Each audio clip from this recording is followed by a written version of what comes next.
মিষ্টি আলুর এমন একটি রেসিপি আজ আপনাদের সাথে শেয়ার করব, যা খেতে অসাধারণ আর বানানো কিন্তু খুবই সহজ।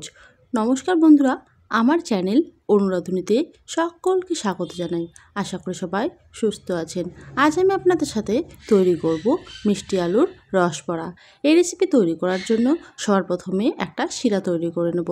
তার জন্য একটা পাত্রে দিয়ে দেব 1 কাপ চিনি আর দিয়ে দেব 3 কাপের পরিমাপে জল। এই শিরাটা একদম পাতলা হবে। আপনারা এই শিরাটা চিনির পরিবর্তে গুড় দিয়েও তৈরি করতে পারেন। দিয়ে দেব 2টো এলাচ ফাটিয়ে। চিনিটা গলে গেছে, আর একটু ফুটিয়ে নিলেই আমার শিরা একেবারে রেডি। এই শিরাটা অবশ্যই পাতলা করতে হবে।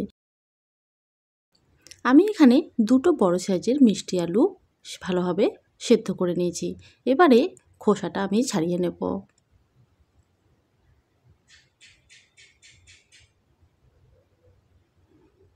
আমার খোসা ছাড়ানো হয়ে গেছে।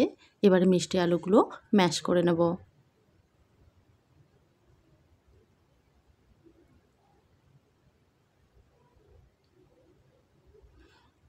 ম্যাশ করানো হয়ে গেছে। এবারে আমি এখানে 2টো উপকরণ মিক্স করব। দিয়ে দেব 2 চামচ ময়দা আর দিয়ে দেব 1 চামচের মতো গুঁড়ো দুধ। ব্যাস, আমার 2টো উপকরণ মেশানো হয়ে গেছে। এবারে মিষ্টি আলুর সঙ্গে ময়দা আর গুঁড়ো দুধটা ভালোভাবে মিক্স করে নেব।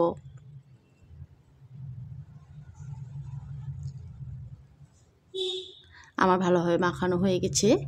এবারে আমি এগুলো গোল গোল আকারে মিষ্টির শেপ দিয়ে নেব।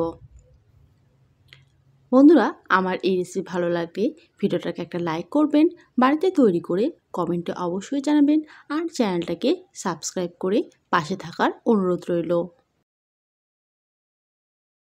এই মিষ্টি আলুর রসবড়া রেসিপিটি এতটা টেস্টি যে একবার খেলে বারবার খেতে মন চাইবে। আপনারা বাড়িতে অবশ্যই একবার তৈরি করবেন, অনেক ভালো লাগবে। আর খুবই একটি সহজ রেসিপি, সামান্য কিছু উপকরণ দিয়েই হয়ে যায় আর ঝটপট হয়ে যায়।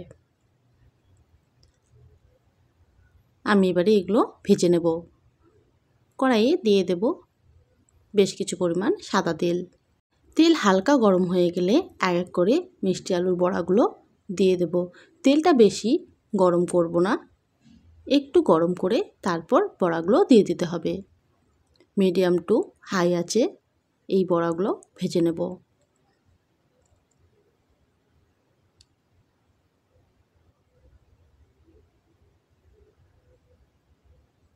এক সাইড হয়ে গেলে উল্টে দেব। বেশ লাল লাল করে বড়াগুলো ভেজে নিতে হবে। এই রেসিপিটা কিছুটা খেতে গোলাপ জামুনের মতো। আপনারা যদি কাউকে তৈরি করে দেন তাহলে ধরতেই পারবে না এটা মিষ্টি আলুর বড়া। আমার হয়ে গেছে। এবারে এই বড়াগুলো শিরার মধ্যে দিয়ে দেব। দেখুন বন্ধুরা, কতটা সুন্দর ফুলকো ফুলকো হয়েছে, আর কালারটাও কিন্তু অসাধারণ এসেছে। শিরাতে দিয়ে দিলাম। একই পদ্ধতিতে পরবর্তী বড়াগুলো ভেজে নেব।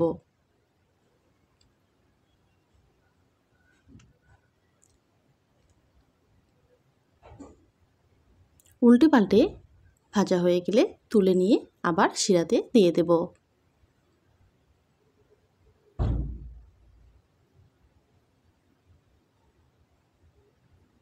আমার তৈরি হয়ে গেল মিষ্টি আলুর রসবড়া।